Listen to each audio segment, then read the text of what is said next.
करेगा, जैसे लगेगा कि बहुत बड़ा कंपनी में सीईओ है। टाइम ही नहीं है मेरे पास में।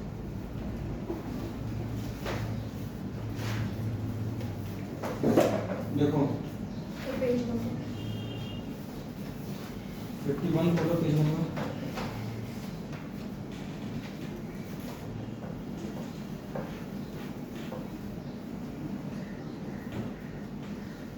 अच्छा देखो, उस दिन जो बोले थे जीआरएन नंबर, इसका फुल फॉर्म है goods received note.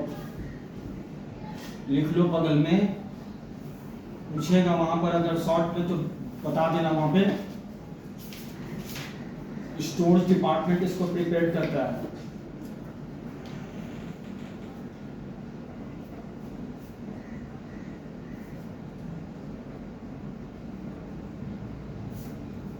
Stores department, हाँ, वो उसको प्रिपेयर करता है, बनाता है। जब सप्लायर डिपार्टमेंट में भेज देता है गुड्स को, रॉ मटेरियल्स को, तो ये उसको लिख कर भेजेगा कि हाँ मैंने रिसीव कर लिया है।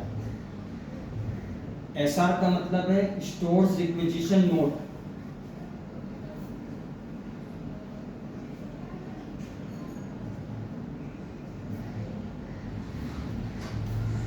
ये प्रोडक्शन डिपार्टमेंट प्रिपेयर करता है।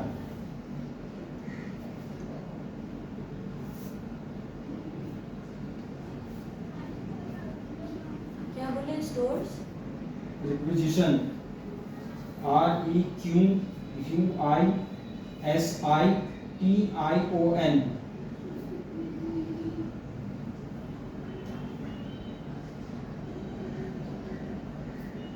हो गया सबका?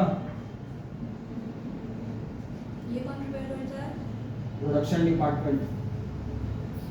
जूम नहीं किया, दूर से दिखता नहीं होगा। जूम कहाँ है?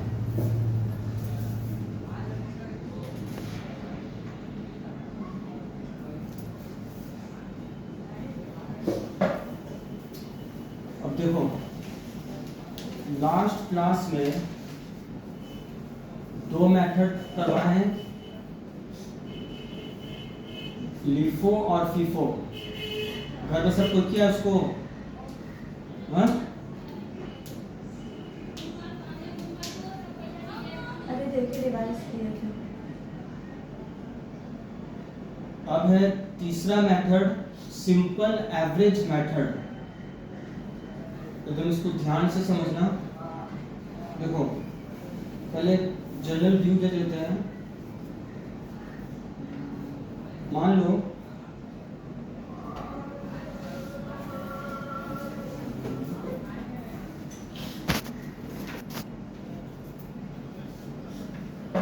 देखो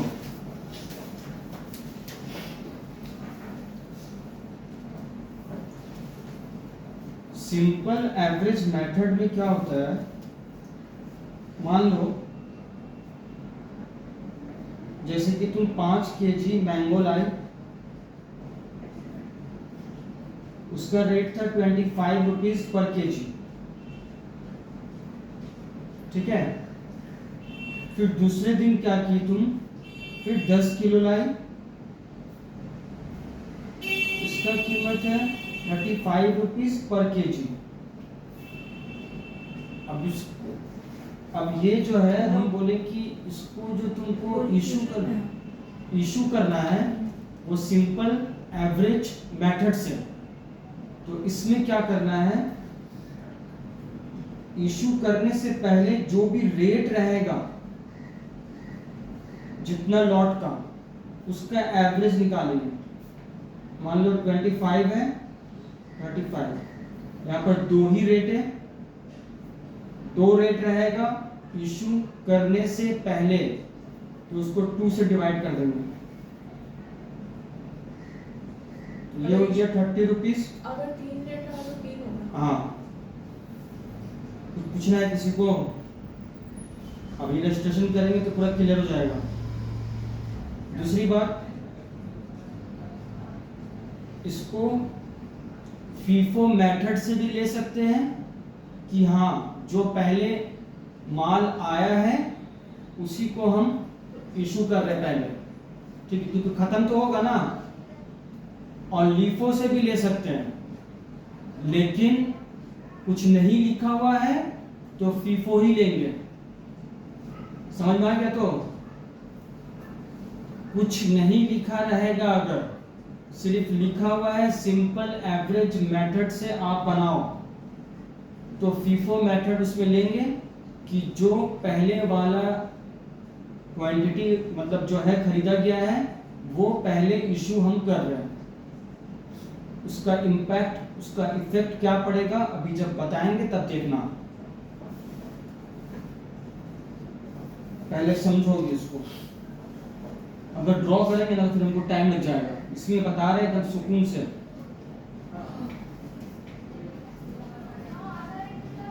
सर कैलकुलेटर निकाल लो। हाँ, कुछ लाने का जरूरत है ना तुम लोग को ना, तो क्या निकाल के रखे, आप कराइएगा तो ना यूज करेंगे।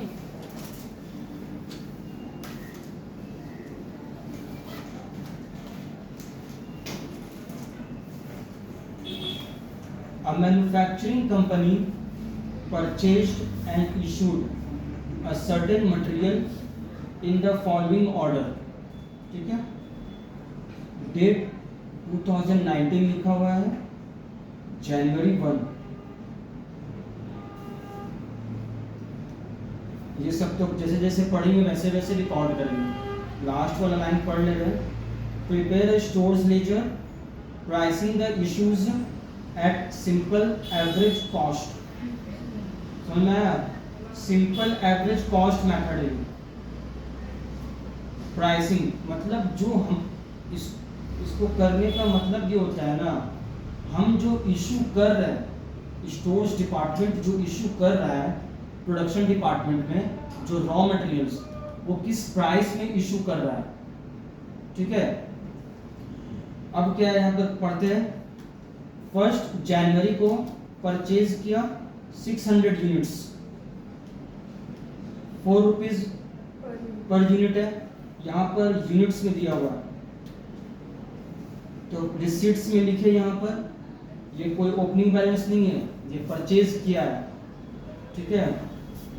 तो रिसीट में यहाँ लिखे, रेट यहाँ पे लिखे, मल्टीप्लाई कर दिए, उसके बाद बैलेंस लिख दिए यहाँ पर 600 2400। यहाँ पर बैलेंस वाले कॉलम में रेट वगैरह नहीं लिखना होता है, अगर लिखेंगे तो गलत हो जाएगा। हाँ, यहाँ पर सिंपल एवरेज मेथड में रेट नहीं लिखना है बैलेंस वाले कॉलम में।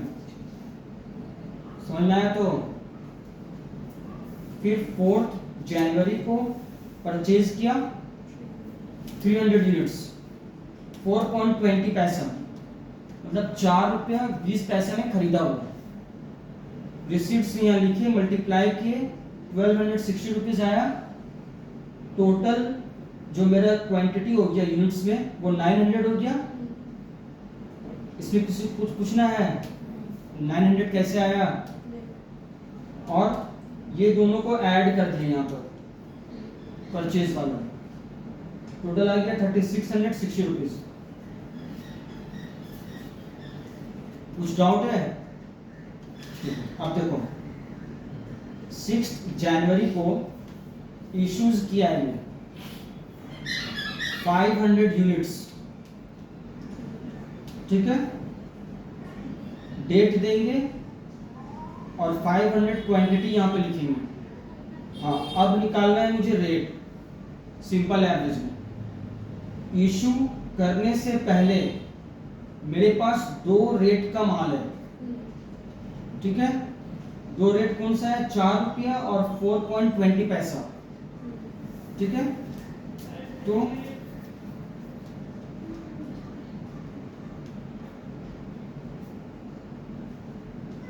₹4.10 आ गया एवरेज मेरा। ये क्लियर है? तो ये वर्किंग नोट्स को वहां पर दिखाना होगा, अभी बता रहे कि समझो से। ये क्लियर हो गया? अब क्या करेंगे, जो हम इशू किए हैं वो इसी रेट में इशू कर रहे हैं, इसको इससे मल्टीप्लाई किए तो आएगा 2050 रुपीज। और 400 बैलेंस है। यहाँ तक सबको क्लियर है? तो अब जो है टोटल 900 था, 900 में से 500 चला गया है, 400 बैलेंस बचा है। तो यहाँ पर क्वांटिटी लिखेंगे 400, और जो यहाँ अमाउंट के कॉलम में जो अमाउंट लिखे हैं वो यहाँ पे जो टोटल है उससे माइनस कर दिए। यहाँ पे 3660 से माइनस किए 2050 को, तब आया ये 1610 रुपीज। ये मत समझना कि इससे मल्टीप्लाई किया हुआ है, ये समझ में आया? तो ये माइनस करके आया है। जो पूछना है किसी को? अब सुनो, जहां पर गौर करने का हम पहले बता दिए, कुछ लिखा नहीं है तो हम लोग फीफो मेथड अज्यूम करेंगे यहाँ पे। तो मतलब क्या है, ये वाला लॉट मेरा खत्म हो रहा है जो 600 खरीदे थे, 600 क्वांटिटी जो खरीदे थे ना, अभी इसका 100 बचा हुआ है। इसका 4 रुपए वाला 100 बचा हुआ है, और 300 वाला का तो 4 रुपया 20 पैसे वाला का तो पूरा ही बचा हुआ है। तो 2 रेट का माल अभी भी बचा हुआ है। ये चीज समझ में आ रहा है जो बोलना चाह रहा है? इसका 100 बचा है, उसका 500 इशू कर दिया है। हाँ, ये चीज एकदम समझने वाला है। ठीक है, हम लोग जो पहले खरीदे थे उसी में से ही हम लोग इशू कर रहे हैं। तो देख लेंगे कि हाँ उसमें 500 टोटल माइनस करने के बाद वो बच रहा है कि नहीं, वो प्राइस का लॉट तो बच रहा है 100 मेरा। तो अभी भी ये वाला रेट है मेरे पास। ये बात क्लियर हो गया सबको? अब नया 10 तारीख को खरीदा है, परचेजेस 700 यूनिट्स 4.40। यहाँ पे खरीदा अमाउंट हुआ 400 प्लस 700, टोटल हो गया 1100। 1610 प्लस 3080 रुपीज हो गया 4690 रुपीज।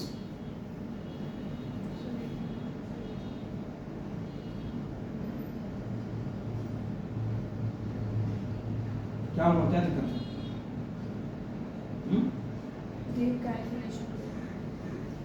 सर, जब लेकिन हम लोग एक बात बताइए, हम लोग लॉट तो पहला वाला बेच रहे हैं तो एवरेज क्यों निकाल रहे हैं? क्योंकि ये बोला है एवरेज मेथड से निकालना। दूसरा लॉट का तो कोई काम ही नहीं है, पहले ही लॉट से माल निकाल के बेच रहे हैं तो उसी अमाउंट से तो बेच रहे बोला है वो सिंपल एवरेज कॉस्ट मेथड से निकालना है। सब कंपनी का अपना अपना मेथड होगा वहाँ पर। ये सब कोई ऐसा नहीं कॉपी में कहानी सुना सर है। वो 4690 कैसे आया? 1610 यहाँ पर था पहले वाला बचा हुआ, और फिर जो अभी खरीदे हैं 3080 उसको ऐड कर दिया।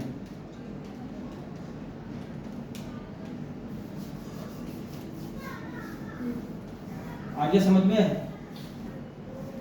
अब क्या बोल रहा है, 15 जनवरी को इशू किया है 800 यूनिट्स। ठीक है, तो 800 यूनिट्स इशू करते समय कंपनी के पास 3 रेट का माल है ना? 2 पहले था और अभी फिर इससे जस्ट पहले खरीदा है। सर 600 वाला तो खत्म हो गया ना? कहाँ से खत्म हो गया? 600 तो सिर्फ 500 इशू हुआ था, 100 तो अभी भी बचा हुआ है इसका।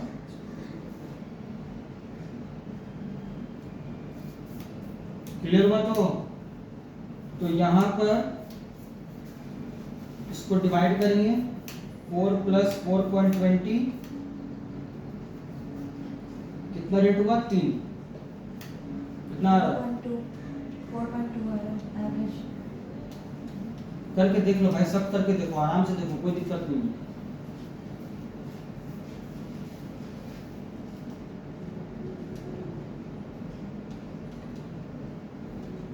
आया?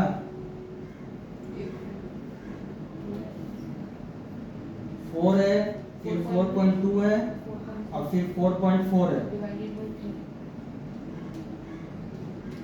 4.2। हाँ, कैसे आया ये समझ में आ रहा है? तो उसमें हम लोग इसको इशू कर दिए, चलो लिख लीजिए। इसमें हम लोग इशू कर दिए 1100 में 800 इशू हो गया, ठीक है। तो यहाँ पर पहले ये हम देख लेंगे कि देखिए ये जो 100 बचा था वो पूरा का पूरा खत्म हो गया, हाँ?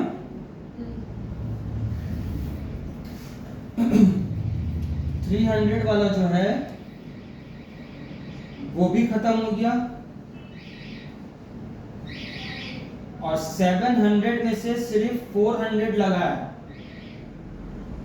तो इस यही 440 पैसा का लॉट सिर्फ मेरे पास बचा हुआ है पुराना वाला में से। क्लियर है? तो इसको समझने में किसी को दिक्कत है तो बोलो, कोई जल्दबाजी नहीं है, आराम से देखो। तो यहाँ पे 600 है, इस अमाउंट से इसको माइनस कर दिया, सॉरी 469 इसको इससे माइनस किया तो ये आ गया। अब ये यहाँ पर नया परचेज किया है 20 को 300 यूनिट्स 5 रुपीज करके,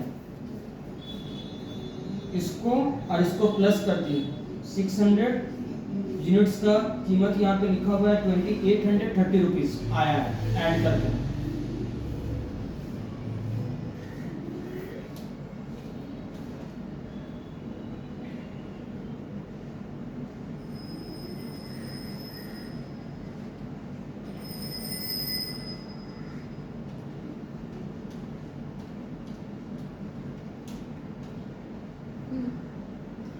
अब यहाँ पर बोल रहा है 23 जनवरी को इशू किया है 100 यूनिट्स, ठीक है। 100 यूनिट्स इशू किया है, मेरे पास कितना लॉट का माल है, कितना रेट का माल है सुनिया, मेरे पास कितना रेट का माल है बचा हुआ मेरे पास 600 यूनिट्स बचा हुआ है यहाँ पे पहले, इसमें कितना रेट का माल है? 700 हाँ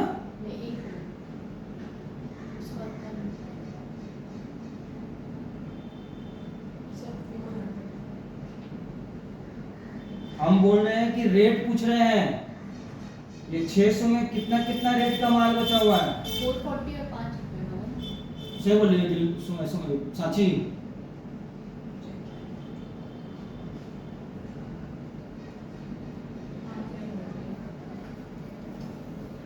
तो 440 या प्लस 5 करेंगे 940 हुआ, और उसको डिवाइड कर देंगे 2 से 4.7 आ गया, उतना में इशू हो गया। यहां से इसको माइनस कर दिए, जो बचा है यहां पे लिख दिए। आ गया समझ में? करो इसको यहां पर मैं सामने में।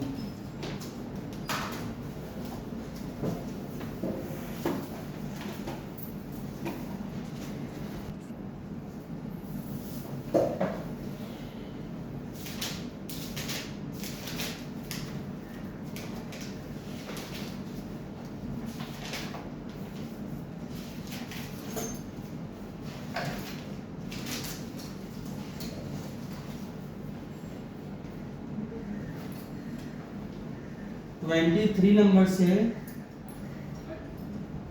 जितना बीकॉम में आया हुआ है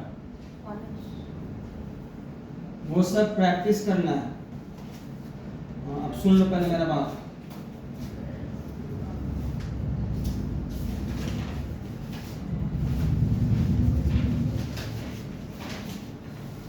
इलस्ट्रेशन में अगर रिटर्न बोल के लिखा हुआ है, इशू किया है तो रिटर्न भी आएगा डिपार्टमेंट में, क्योंकि कुछ अगर डिफेक्टिव्स हो गया होगा रॉ मटेरियल्स में तो वो लिखाएगा रिसीट्स कॉलम में किस रेट में है, तो जिस रेट में वो इशू किया था उसी रेट में वहां पर रिटर्न रिसीट्स में लिखेंगे। अरे पहले सुन लो, इसमें भी एक और चीज बताना है। तो इस केस में क्या करना होगा, ये जो रिमार्क्स वाला कॉलम है यहां पे लिखना होगा रिटर्न्स, क्योंकि ये रिसीट तो नहीं ना कर रहा है, ये तो रिटर्न हो रहा है। रिमार्क्स वाले कॉलम का यूज तब होगा अगर रिटर्न हो रहा है तो, और यहाँ पे लिखना पड़ेगा जिस डेट में रिटर्न हो रहा है। पर कभी तो कहा दिख गया? दूसरा बात, अगर वेस्टेज या शॉर्टेज लिखा हुआ है अगर, तो वो लिखाएगा इशू वाले कॉलम में, ठीक है? वो किस रेट में परचेज किया था उसी रेट को यहां पे लिखेंगे, समझ में आया? तो और यहां पर अगर वो वर्ड वेस्टेज यूज किया है तो रिमार्क्स में वेस्टेज लिखेंगे, और अगर वर्ड शॉर्टेज लिखा है तो शॉर्टेज लिखेंगे। समझ में आ गया?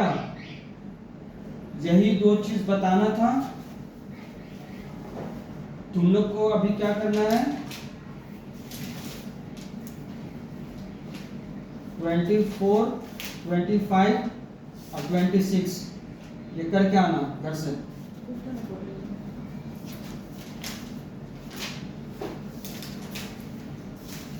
अब नेक्स्ट क्लास में सिर्फ वेटेड एवरेज मेथड बताएंगे, ये वाला टॉपिक कंप्लीट हो जाएगा, ठीक है? जितना करवाएंगे और जितना बोलेंगे करने के लिए उतना ही करना। मटेरियल्स का टॉपिक खत्म। मटेरियल्स का टॉपिक अभी खत्म नहीं होगा बाबू, अभी दो टॉपिक इसका भी और है, ठीक है? किताब अब खरीद लेना, क्योंकि जो ट्यूसडे के बाद वाला जो क्लास होगा थर्सडे से, उसमें पूरा अपना नींद पूरा करके आना यहाँ पर। करना है कितना तक करना है? 24, 25, 26